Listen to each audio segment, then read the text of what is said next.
Hey there, YouTube fans. I am here again with my Pandora Key 7 clone. This is actually what the menu looks like when you launch the system. Somebody wanted to take a look at what the settings menu look like. I actually didn't realize, but on the back of the box, there's actually a settings menu or a settings button right here that you can push.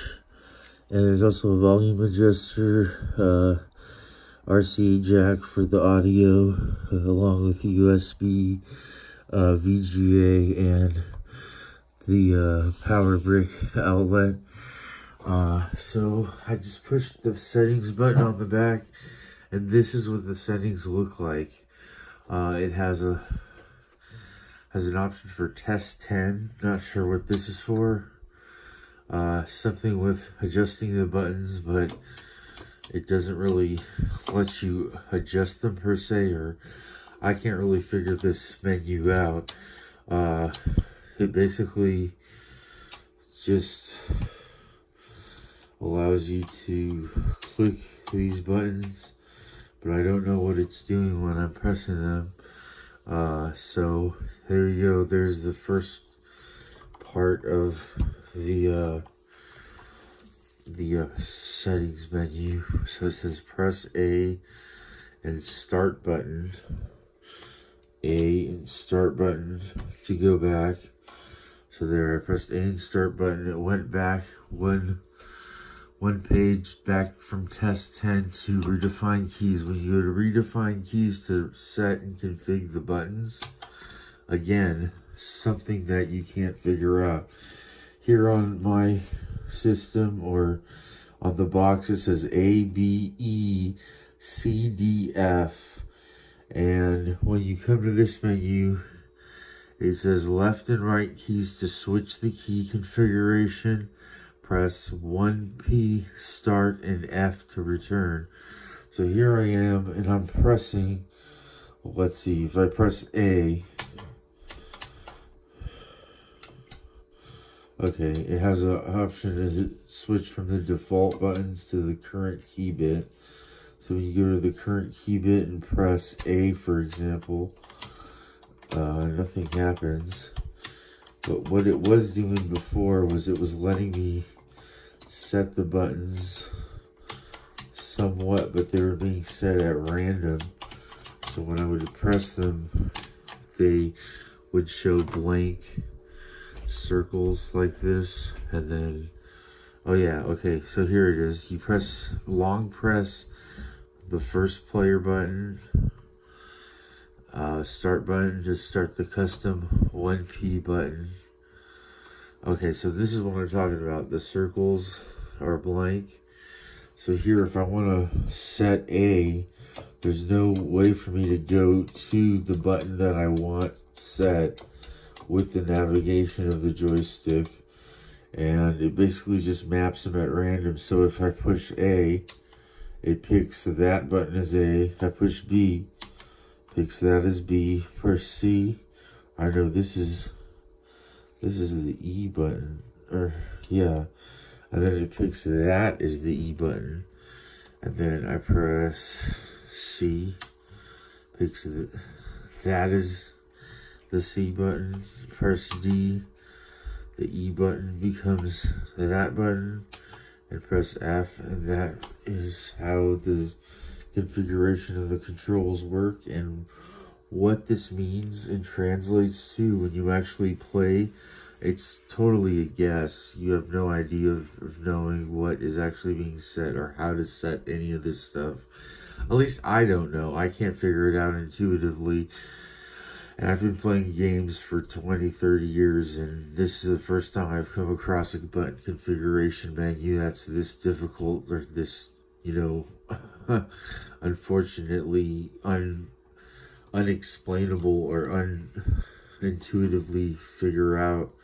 It's hard to figure out what the heck is going on. So that is that part, and it's no good because you can't really set the buttons very well. So if I want to go back one page, I push player 1 start and F, and it goes back a page. And it goes to coin setting. Coin setting, you can set the games to either be free play or I gotta go back to the settings menu. Set them to be free play or with credits, so you can actually, you know, set the keys up. And of course, it's not being very cooperative and making me go back a page to even get to this coin setting option. I can't even get to it. It just takes me back a page. So, what the heck good is that? I don't know. This is again the indexing mode page. So the coin setting is not working, and that's weird. Go to exit mode. This basically allows you to bring up a page that allows you to go back one or continue the game when you're playing. So let's say I go back, pick a game. Oh boy, this thing just really doesn't like me. Okay, so let's say I pick second 6, and I'm in the middle of the game playing, and I decide I want to go back a page. I push these two buttons, coin and start, and this menu comes up, either to exit the game and go back to the list of the games, or to continue playing the game. So I'm just going to press B so I could go back, and then, yeah, that was weird. I just pushed back, and it left the game completely. But anyway, that's okay. Let's go back to the settings menu. Exit mode, we went over that. Exit, auto exit. So this is the option where that menu that I just showed you, when you push start and coin, to either go back to the main menu or go back or continue playing the game. That option you can actually disable and make it exit out after 3 minutes or however long you want, or completely disable it. But it's kind of useless, because even though it'll keep you in that state with that menu showing for as long as you want, the minute you exit out of the menu, it will automatically exit out of the game as if you just set it for 3 minutes. So here's the exit after 3 minutes option. Here's the disable that option. Even if you disable it, it still exits out of the game when you restart the game from the pause state and try to continue playing. So I find that completely useless. Select mode, after insert coin, always allow. After insert coin, always allow. So I guess this is another option to set it to free play, or allow it to, you know, be set to just free play. I can't really figure out what more that does. Image optimization. This actually lets you set your settings to HD, high definition, or scanline. I don't know what that means. Probably just means pixelated image, or to just disable it.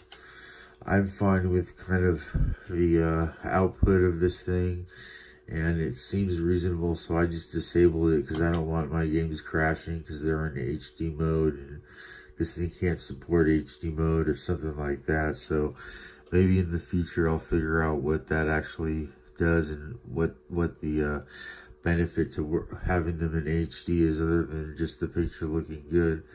Here we have a language option.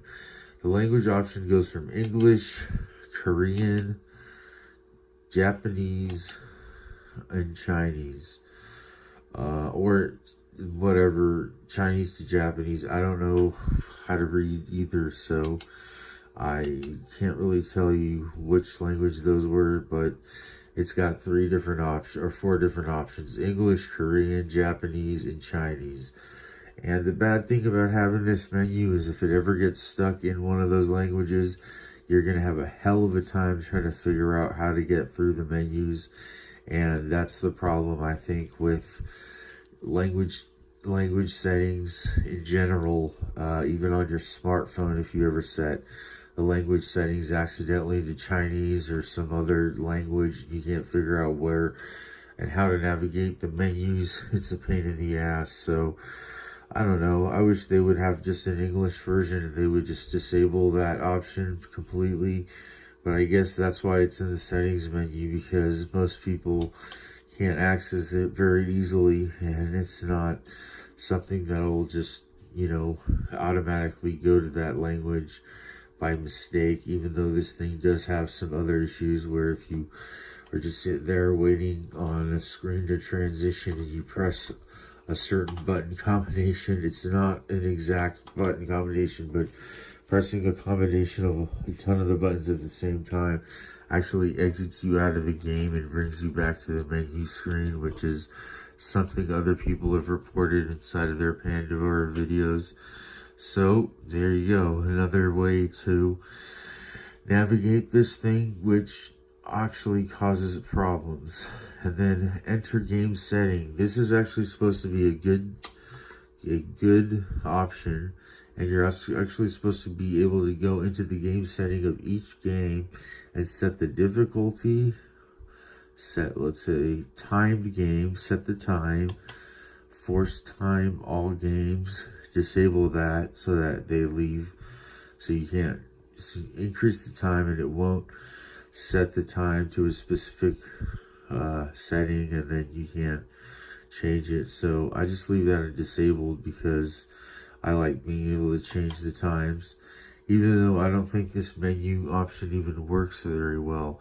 Edit difficulty in life. So here I'm going to try pressing A and going to a game. It brings up which game you want. You get to pick which game. So let's say Tekken 6. I want to go to this menu, and I'm here pressing A and nothing happens. I press any button, and the only thing that it'll do is it'll just go back a screen like it just did. It won't actually let you edit the game options for any particular game, which is a big, huge disappointment. So that part of the menu button is completely non-functional and is garbage, to say the least. You can actually edit the game list, which I don't know why you would do if you can't add games to this. I still haven't been able to figure out how to add games to this. I got a comment on my last video. Someone said they're able to add PSP games to it.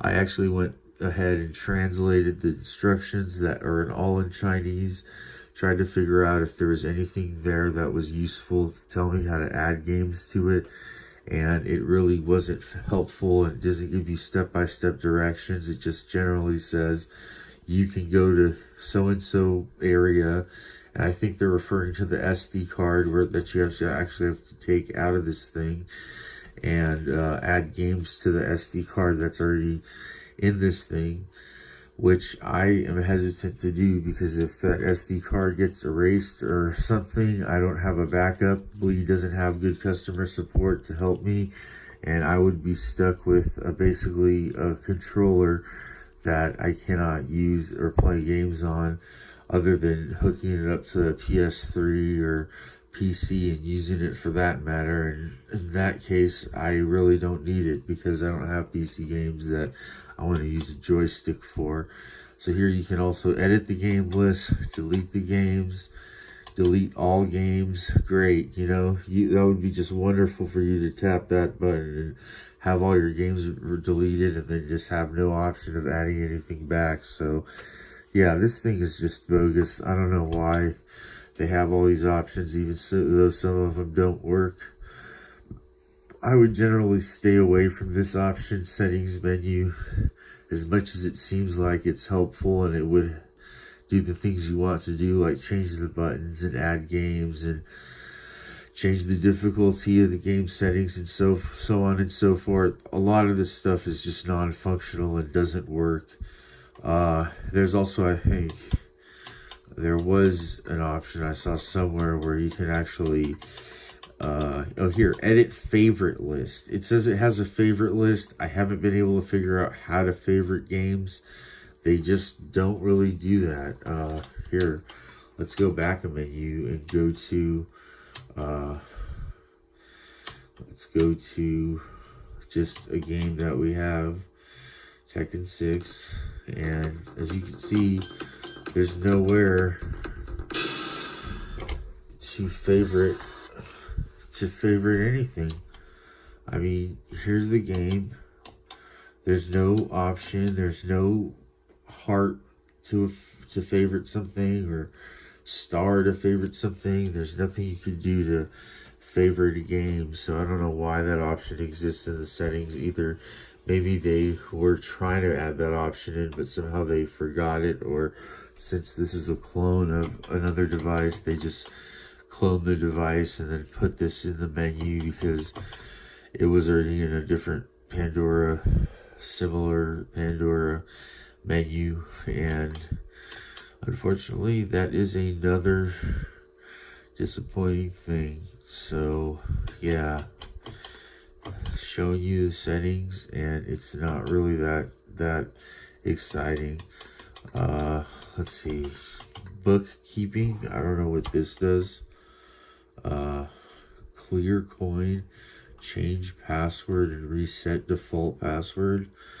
Yeah, I don't know what that does. Bookkeeping.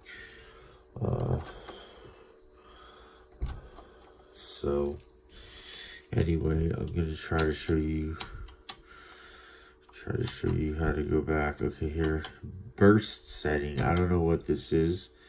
5 times a second, 10 times a second, 20 times a second, or disable. I just leave that off. Wi-Fi. This thing is supposed to have Wi-Fi, and it has an option to turn it on and turn it off. But how does it know what Wi-Fi, network to connect to? What does the Wi-Fi do? Maybe it connects to the internet so you can download games. I don't see any browser options on it though, or any way to actually do anything. So the Wi-Fi setting is there, but it's still a mystery as to what it does. Refresh access point list. What does that mean? Who knows? So I just leave the Wi-Fi off. If somebody knows more about this, please let me know. I'd like to know what these settings options do. And I'd like to be able to download games if that's a possibility. And then there's a factory data reset option. Okay, this is good if you go through your games and let's say you change the language setting and don't know how to change it back, or you have your favorites list set up, which doesn't really work on this option, on this version of the system. Or let's say you have your button set to some configuration that you can't send it back to. So factory data reset will delete all the previous data and set it back to the way it was before you changed any of the settings. So that's kind of good that they have that, but I would hate to hit that button and have it reset everything if I'd just gone through and set everything up on my system. So there you go. This is the settings menu that comes with this box. A lot of this stuff here doesn't work, or is not really clear how it works. I even looked in the instructions, and when I translated them, there was nothing in there about how to set buttons or do anything. There was like one page, but I translated it and it didn't tell me anything. So I'm trying to contact Blee, the maker of this box. Coco Tran, the lady whose email and phone number and Skype is all listed on the Blee website. She is hard to get a hold of. She only responded back to me in Skype and said hello, but I emailed her and told her what my issues were. 1, can't change the buttons the way I want. 2, the games have problems. You can't use all the buttons. 3, some of the games don't work. 4, how to add games. Just a few of the questions I had for her, but she hasn't gotten back to me and tried to help me. So I'm going to end this video because if I make it too long, it'll take forever to upload. That's the settings menu. I hope it's helpful. Comment down below. Let me know what you think. If you need more information about it or like to see more videos of this, let me know what you want to see in it, and I'll happily make you a video. It just may take me a little bit of time, but there you go. That's the settings menu for this particular box. What is called the Pandora 3D Key 7 in the eBay listing, and it's from Blee. But it's not really a Pandora Key 7 because, as you can see, the menu isn't the same menu as the Pandora Key 7. And that's the trick to figuring out how to get the right box, is looking at the screenshot that they have for the menu in the listing. As far as I knew at the point when I ordered this, there weren't that many different options of boxes, so I went with this one because it had Tekken 6 and it had some 3D games, and it said you could add more games to it, and those were the ones that I really wanted to add. The main games, those are fun too, but some of them are really old. They look like old Atari games, and I don't want to fill my box up with a bunch of those, stupid shooter games and copies of Galaxica or Galaga or Kong or Pong or any of those stupid Atari games, which I don't really care to play. I could just play them on an emulator on my computer and have a better time playing it than using the joystick. Anyway, that's my video. Hope you like the settings. Comment down below. Let me know what you think. And please let me know what other videos you want to see. Thank you.